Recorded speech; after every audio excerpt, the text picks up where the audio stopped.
आपल्याला इमर्जन्सीमध्ये 2 मिनिटात उपमा बनवायचा असेल तर कसा बनवायचा? कढईमध्ये पहिले रवा भाजून घ्या. त्याच्यानंतर आपण शेंगदाणे, मिरची, कढीपत्ता एवढं घेऊन मीठ मध्ये कुठं तेल आहे.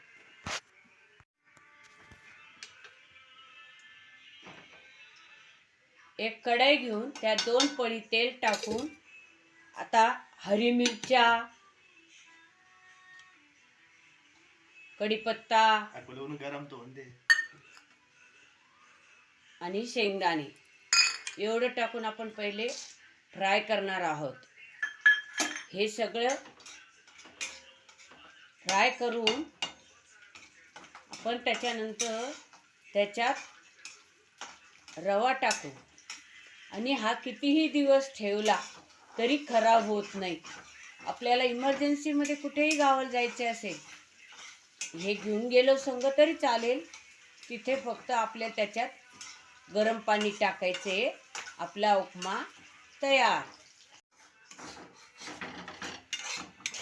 अशा प्रकारे आपण हा कोरडा उपमा स्टोअर करून ठेवणार आहात एका डब्यामध्ये. ज्या दिवशी आपल्याला इमर्जन्सी असेल त्या दिवशी आपण हा पाणी टाकून उपमा बनवणार आहात. आपला उपमा झाला हा तयार.